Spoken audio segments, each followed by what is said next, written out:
네, 모두 편안하게 잘 주무셨습니까? 네, 네, 맞습니다. 네. 오늘도 주님과 함께 동행하시는 은혜가 있기를 바랍니다. 오늘 네, 이 본문 말씀은 이제 에스라 예언자가 그 이스라엘 백성들에게 말합니다. 이제 우리의 죄를 자복하고 그러니까 어, 에스라가 울면서 기도하고 죄를 자복합니다. 그런데 실제로 에스라가 이러한 죄를 짓지는 않았습니다.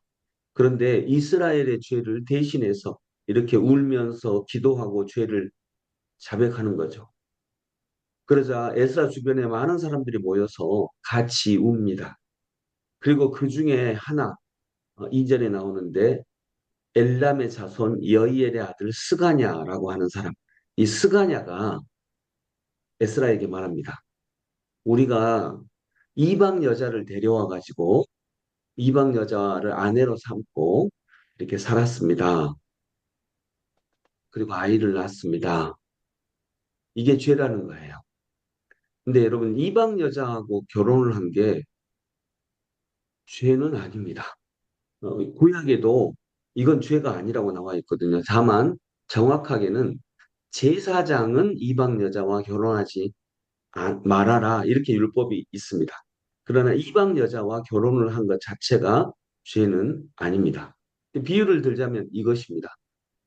어, 우리가 이제 해방이 됐어요. 예를 들어 일제강점기 시대를 지내다가 해방이 됐어요.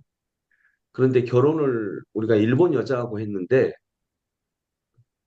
어떤 남자가 일본 여자하고 결혼을 했습니다. 그런데 이 일본 여자가 우리나라가 해방됐다라고 하는 걸 부정하면서 한국은 일본을 따라야 된다. 그리고 일본이 계속 한국을 지배해야 된다. 그렇게 주장하면 그 아내와 살 수 있겠습니까? 힘들어요. 저는 생각이 그러지 않고요. 그리고 불쌍. 자꾸 일본의 풍속을 따르라고 합니다. 한국말을 버리고 일본말을 쓰라고 합니다. 우리 자녀들에게도 그렇게 교육을 합니다. 그렇다면 내가 만약 독립운동가라면 그 일본 여자와 살 수가 없겠죠. 일본 여자와 결혼한 것이 문제가 아니라 일본 여자가 그것을 자꾸 요구하고 많은 사람들이 일제강점기 시간 동안 그걸 따르게 되었다라고 하는 것입니다. 비유를 들자면 그것입니다. 그래서 이방인 여자를 내보내라 이것은 그 이방인 여자가 행했던 이방인의 우상 숭배라든가 이런 부분들을 많이 따르게 되었다라고 하는 것입니다. 그때 에스라가 울면서 이를 회개하고 또 스가냐라고 하는 사람이 자신도 이방인 여자와 결혼을 했고 그런 일을 따랐다라고 하는 것입니다. 그래서 아직 우리에게 희망은 있습니다. 우리가 그런 이방인 아내와 아이들은 내쫓겠습니다. 이렇게 얘기하는 것입니다. 단지 결혼했다는 이유로 내쫓자 이게 아니고요. 이제 이스라엘은 포로에서 돌아와서 새로운 나라를 건설해야 합니다. 그런데 이방인 여자가 와서 아까 얘기한 것처럼 이방인의 풍습을 따라야 된다.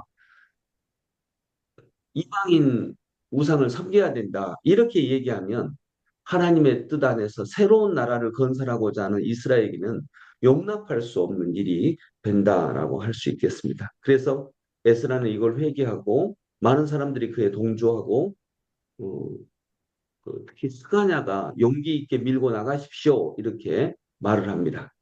그리고 5절에 이 말을 듣고 에스라가 일어나서 요구합니다. 지도급 제사장들과 레위 사람들과 온 이스라엘 사람들에게 그들이 말한 대로 하겠다고 맹세하라고, 그러니까 시킨 대로 하겠다고 맹세하라고 요구하니 그들이 그대로 맹세합니다. 그리고 이제 성전을 짓고 새로운 하나님의 나라를 다시 시작하는 광경이 오늘 본문의 이 광경입니다.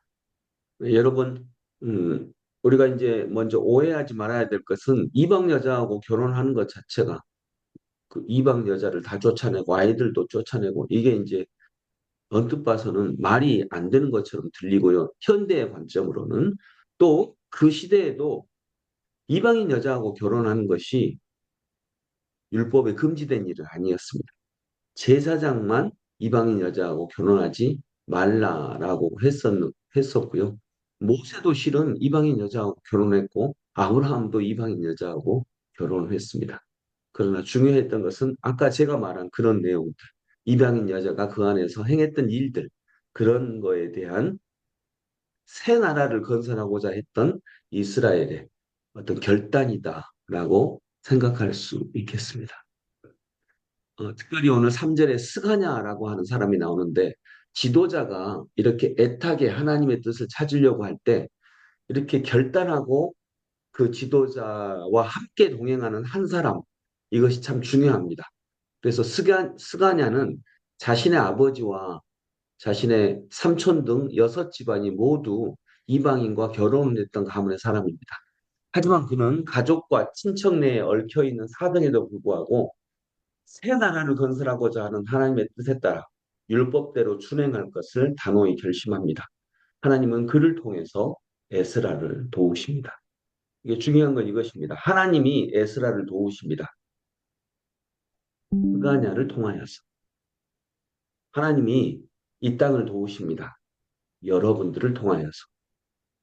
그래서 우리가 스가냐와 같이 하나님이 이 세상을 이끌어 나가실 때에 스가냐처럼 자신의 얽힌 상황에도 불구하고 결단하며 나아가는 하나님의 사람들로 쓰임받는 그런 은혜가 있기를 원합니다. 네, 기도하겠습니다.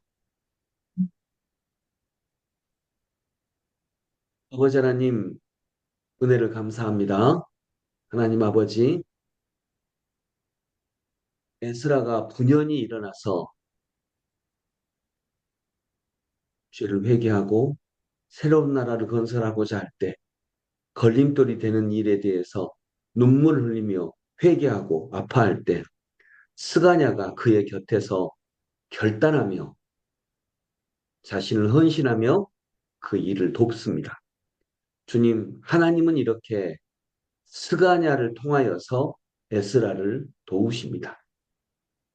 주님, 저희도 하나님이 하나님의 나라를 이 땅에서 이루고자 하실 때 스가냐처럼 하나님의 그 일을 돕는 하나님의 일꾼으로 쓰임받게 하여 주옵소서. 예수 아멘. 그리스도 이름으로 기도드립니다. 아멘. 아멘. 오늘 함께 찬양 드립니다. 280장 천부여 의지없어서 우리가 이렇게 하나님 앞에 우리의 부족함을 아뢰는 우리의 죄악을 아뢰는 에스라와 같은 눈물의 회개기를 원합니다. 280장 전부